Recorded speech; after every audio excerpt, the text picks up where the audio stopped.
What is RNAi, and how can it be used in research? By Erica Nelson and Marissa Nix.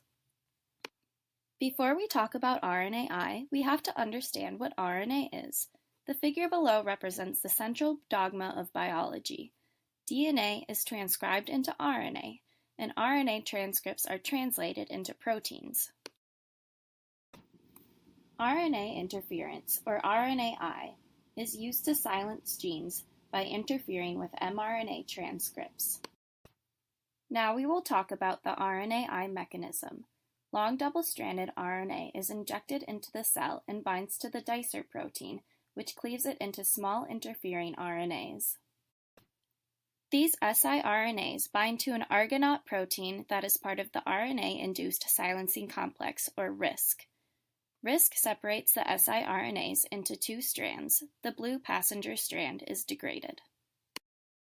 The orange guide strand serves as a search probe, which links RISC to complementary RNA targets. RNAi can silence genes by mRNA cleavage and translation inhibition. The guide siRNA is able to target specific mRNAs because of its complementarity. Complementary base pairing describes the phenomenon by which guanine hydrogen bonds to cytosine and uracil and thymine bind to adenine. Although complementarity makes RNAi highly specific, there is also the chance for off-target effects if other mRNAs have partial complementarity to the guide strand. In order to correct for off-target effects, many software tools have been developed using algorithms to design siRNAs so that they do not have cross-reactivity. Now that you've learned how RNAi functions, let's talk about how it's used in research and its practical applications. RNAi is used in research for determining gene function and genome-wide screening.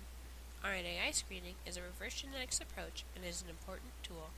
Synthetic double-stranded RNA introduced into cells can selectively induce suppression of genes.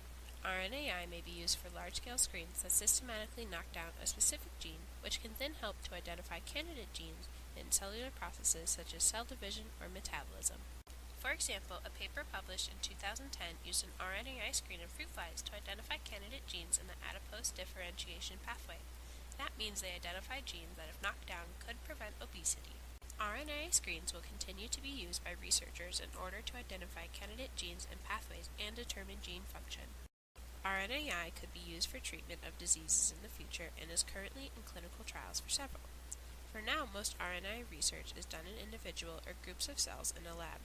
However, there have been clinical trials of injections into the eyes of patients with age-related macular degeneration that have been successful in restoring some vision.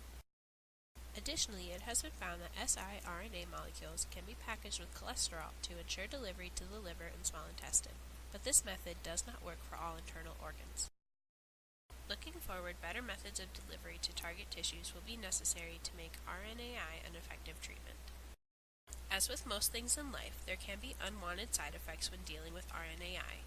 There could be activation of receptors in the immune system or interference with the body's own natural RNAi system. These can be avoided with various techniques and continued research. RNAi has already been proven as an important tool for identifying candidate genes and studying gene function. RNAi offers a new method to answering life's biggest questions. The future of utilizing RNAi is bright. Its uses in determining genes and treating diseases will be invaluable.